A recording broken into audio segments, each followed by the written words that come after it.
Hi friends, నేను గత December అంటే మనం ఒక వారం 10 రోజుల క్రితం ఒక వీడియో చేశాను. రాబోయే డేస్లో 3 మంత్స్లో సినిమా వాళ్ళకి కానివ్వండి, పొలిటీషియన్స్కి కొద్దిగా ఇబ్బందికరమైన కాలం అని. ఎందుకంటే నేను చేసింది జనవరి 10వ తారీఖున.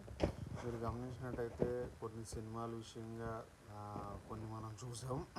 కొన్ని ఏంటంటే పొలిటికల్ ఈవెంట్స్ అనేవి కూడా మనం బాగా చూసాం. ఇప్పుడు రీసెంట్గా హైదరాబాద్లో జరుగుతున్నటువంటి కొన్ని ఐటీ రైట్స్ కానివ్వండి, ప్లస్ రీసెంట్గా పాలిటిక్స్లో డిప్యూటీ సీఎం గారిది ఒక అంటే నినాదం ఒకటి వచ్చింది కదా, అంటే లోకేష్ గారికి డిప్యూటీ సీఎం ఇవ్వాలని.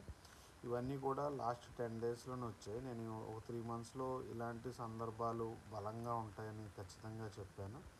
అందులో రూలింగ్ ఉన్న వ్యక్తులకి ఏదైనా ప్రమాదాలు జరిగే ఒకటి విషయం కూడా ఉంటుందన్నాను.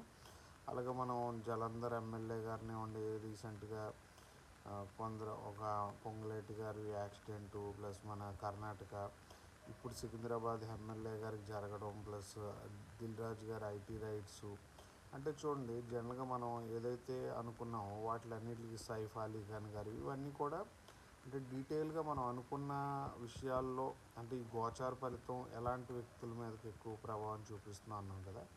నేను దాంతోపాటు కొన్ని ఇండికేషన్గా అన్నాను శైవ క్షేత్రాల్లో అగ్ని ప్రమాదాలు జరిగేవని. ఇప్పుడు పబ్లిక్ ఈవెంట్లో ఇలాంటి ప్రమాదాలు జరగడం కామనే కాబట్టి జనరల్గా ఇది ఒక సంకేతంగా నేను తీసుకోండి.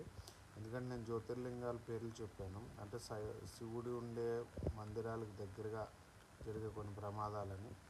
అందులో ఇది నేను ఒక సిమ్టమ్ అనే చెప్తాను, బట్ ఇది ఒక ఇండికేషనే.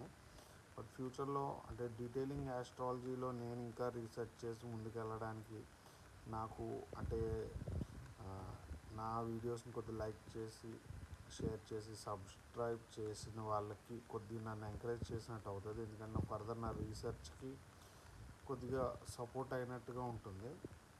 నేను అందుకే ఒక వ్యక్తిగత జాతకాన్ని కూడా ఎక్కువ అనలైజేషన్ చేసి చెప్పడానికి ట్రై చేస్తాను.